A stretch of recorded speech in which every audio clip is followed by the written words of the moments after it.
Doctors have known for over 100 years that cancer can be hereditary, but not a lot was done about it for a long time. So let's talk about it. Hey, my name's Matt. I'm a colon cancer survivor, and I have a genetic mutation that I inherited that gives me a high risk of cancer called Lynch syndrome. All right, so let's start at the beginning. We have this dude by the name of Dr. Aldred Worthen. So, Dr. Aldred Worthen has a patient come in one day and says, "Hey, doc, a lot of people in my family die of cancer."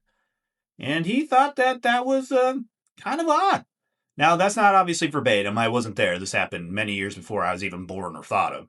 And so he decided to dig into their medical records to figure out, well, what happened to all these people that died of cancer? And he decided to call them Family G. So he went along, did all this research, asked the family questions, and he goes, "Hey, I think we can inherit cancer as humans." Now, the response to this was awful. It was leaps and bounds, I mean, decades ahead of its time, and it was dismissed. Now we move into a time that is extremely frustrating. It's basically a do nothing time of looking into if cancer can actually be hereditary. Now we're talking the 1910s, maybe 1920s through the 1960s.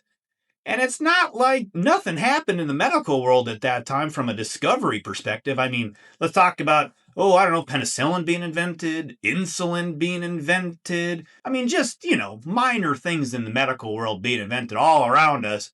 But for some reason, we still didn't really think cancer was hereditary. Oh, and by the way, they discovered DNA, genetics in 1953, but nobody decided to say, hey, wait a minute, this guy back in 1913 said, hey, cancer can be hereditary. Oh, no, no.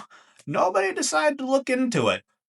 Odd. So we get a new person who's coming into the ring, right? And now this fellow's named is Dr. Henry Lynch. So Dr. Lynch started to study families, look at medical records, and determined, hey, guys, this looks like cancer is in fact hereditary. So he published his findings, and again, it was rejected. But we did get kind of a name for it. He called it cancer family syndrome. Okay, making a little bit of progress, even though the medical world is saying, no, no, doctor, that's wrong. It's environmental, people are smoking, it's diet, it's this and that, but no, no, it's not hereditary. So Dr. Lynch, even though he got rejected by his peers, decided to keep going and kept researching. And finally, with the help of genetics and probably a little bit of luck, it was formally recognized in the medical field in the 1980s, about 70 years after Dr. Worthen initially said, hey guys, cancer can be hereditary. But this was a huge breakthrough, formally being recognized and getting dubbed as we know it today as Lynch syndrome. So we get formal recognition in the 80s. And so then in the 90s, scientists discovered the actual genes that cause this. We did it! We're making progress! And those genes are the MLH1, and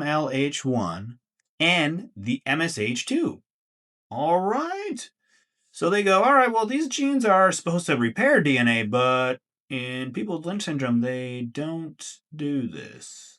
Huh. Interesting. So finally, there was proof. We have a name. And the medical world says yes. There needs to be more surveillance. We need to do something for these people that have it. Awesome.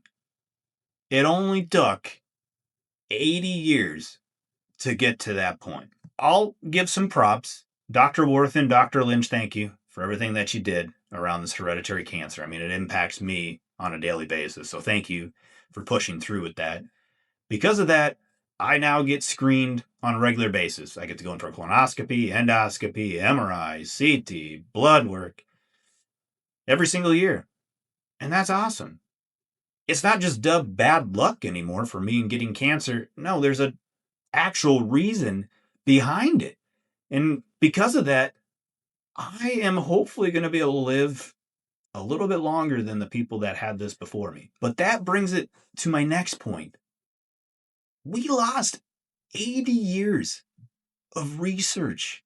And as I mentioned before, it's not like the medical world, in terms of research, just went dormant. There was a ton of breakthroughs. And it just makes me wonder, what would have happened if people actually believed Dr. Warthin at first? The people before me who had this in the 50s, the 60s, they were just dubbed bad luck cases, getting cancer maybe 2, 3, 4, 5 times in their life in their 20s, 30s, 40s. And to me, this is a very passionate subject because it's my life. It's the life of other people out there that I don't even know.